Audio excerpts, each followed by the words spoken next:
mountain peaks. They live in arching caverns, each a law to himself, ruling his wives and his children, not a care in the world for any neighbor.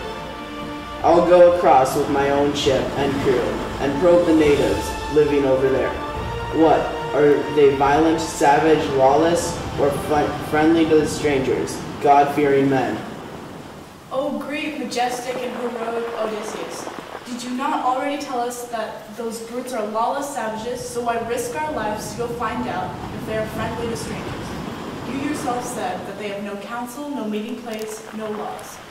Yes, it is true, I have said that, but we are from the great land of Ithaca. We survived the Trojan War. There is not much these beasts, these savages, can do to us. Now some of you stay here with the ship and wait. Sit tight by the ship and guard her well, and I will pick out a dozen of the finest fighters in this group. Now we go. Take a skin of wine along. The ruddy, irresistible wine that Maroon gave me once. Fill it in a great goatskin now. Take the wine, provisions too in the leather sack. The party quickly makes its way to the Cyclops' cave, but fails to find the host inside. Whoa! Look at the size of this cave! I wonder where the giant who lives here is. How big he must be to fit inside of that door. Or maybe he's a tiny person trying to make himself bigger by being in this giant cave. You fool, how could he be a small person? No man can move those giant rocks to close the cave. Now look, he is off in his pasture, tending to his sleek flocks. Let's explore his den. Look at those large flat rocks, loaded with drying cheeses. The folds crowded with young lambs and kids, split into 3 groups. Here, the springborn. Here, mid-yearlings. Here, the fresh sucklings off to the side, each sort and penned apart.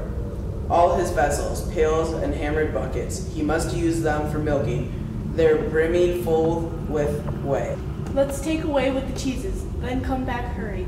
Drive the lambs and kids from their pens to our swift ship. Put out to sea at once. Please, O great Odysseus, king of Ithaca, hero of heroes, we beg of you.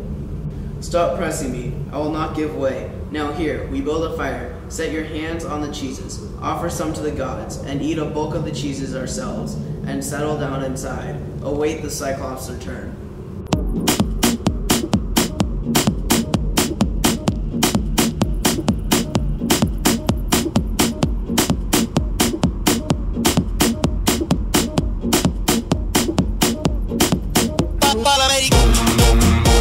Yo quiero estar contigo. Boom, boom, boom, boom. Tú quieres estar conmigo. Boom, boom, boom, boom. Dale, cosa rica. And back the Cyclops comes from the pasture, late in the day, herding his flocks home and lugging a huge load of good dry logs to fuel his supper.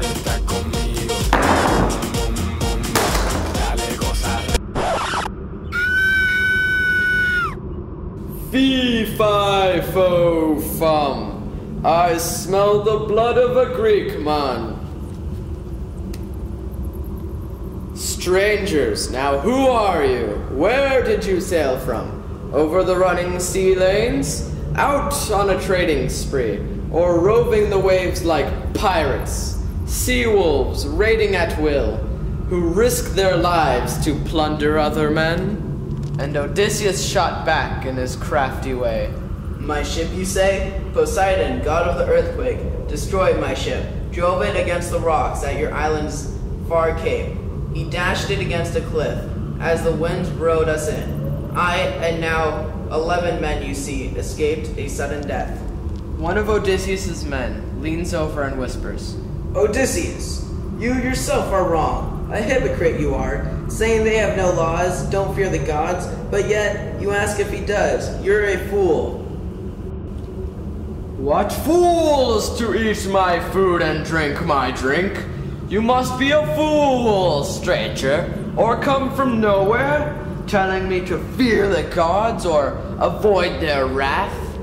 We, Cyclopses, never blink at Zeus, and Zeus, shield of storm and thunder, or any other blessed god. We've got more force by far.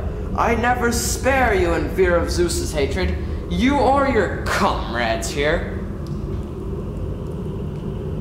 unless I had the urge. But tell me, where did you moor your sturdy ship when you arrived? Up the coast or close in? I would just like to know that, is all. Men of Achaia we are, and bound now from Troy, driven far off course by the roaring winds, off over the vast gulf of the sea, battling home on a staged track, a route that's off the map. And so we've come to you.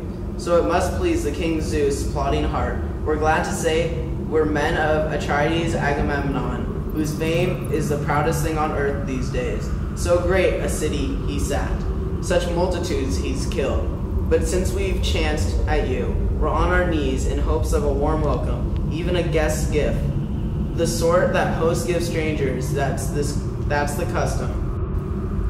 Then the Cyclops lunged out, grasping the man who'd whispered to Odysseus, and another, bashing their heads together, killing them both at once, gushing their brains all over Odysseus, soaked his floor with their blood, and ripping them limb from limb, he ate them. The Cyclops, now filled by Odysseus' men, felt like falling into a deep slumber.